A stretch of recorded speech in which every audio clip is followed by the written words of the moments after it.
this is a difficult subject to talk about sometimes. The fact is that it happens in the atheist culture is a little disheartening. Recently, David Silverman, who was, and I stress the word was, the president of the American Atheists, recently, David Silverman has been fired from the American Atheists as from being the president of that association after allegations of sexual assault and financial conflicts. One of the things is that it says here from the article, he was president in 2010, and he's also most recognizable public atheist and regularly generated national attention with provocative advertising campaigns. And he's done that. There was a number of billboards. I don't remember them off the top of my head, but apparently there was some allegations by a lady just goes by the name of R. So she's not getting backlashed by whoever, saying, hey, why did you come out against this person? I understand the reasons why. But in this country, we're allowed to face our accusers. The fact is that if he did these things, then he does deserve to be dismissed from being the president of the American Atheist Association. And just because you're an atheist doesn't mean you're above being an asshole and doing stuff like this. It doesn't mean that we are just better overall. I mean, I will put secular morality above religious morality every time. And the fact is that because these allegations have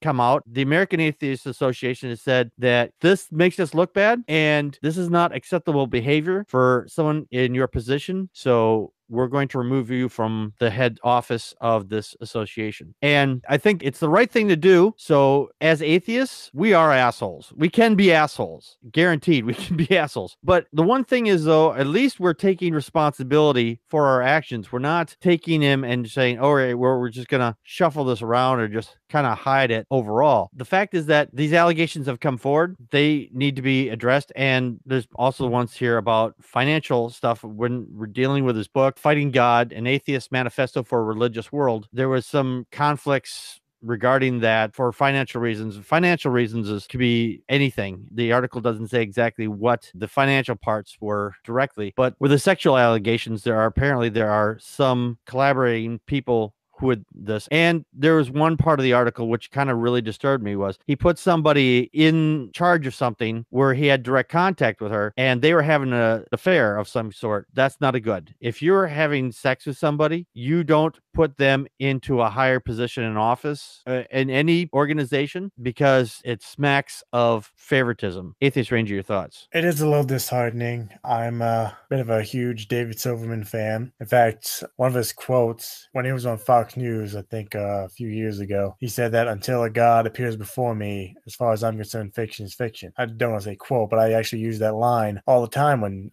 dealing with religious people. But again, it is, I know I'm repeating myself here, it is saddening, but the fact of the matter is, from what I read in this article, there are kind of witnesses to his sexual promiscuity and possible sexual assault. But again, it's as you touched, at least the American Atheists organization immediately got rid of him. They didn't shuffle him around. They didn't move him to another state. They said, sorry, David, bye-bye. As much as religious people will try to claim the moral high ground on this, they shouldn't. Because the fact of the matter is, how often does this really happen in the atheist world? Not very often. Meanwhile, when it comes to people of the Christian faith, even on this show, we say something about it every single week. The three of us read stories about a Christian pastor, sexually assaulting some boy or some girl every single fucking week. So, I mean, all I can say is that I am glad that the American Atheist Society got rid of this guy. I'm not going to condone what he did, but at the same time, I agree with a lot of what he has said about religion. Yeah. On that point, there are people who are going to be out there to say, well, why do you still quote him or whatever? You can like what the person has said. Doesn't mean you have to agree with all their actions, for example. I mean, if these allegations are true, I do not agree with what he did. But the things like what you pointed out is that what he said about religion still stand regardless. And religion has been going after little boys and little girls or whatever for thousands of years. It's not surprising, but it's not unusual. I mean, we are humans, and humans, we do things that we're not always supposed to do. I mean, we sometimes push those boundaries, and sometimes those boundaries push back, and this is one of those times. Matt, your thoughts? Well, there's no excuse for his behavior.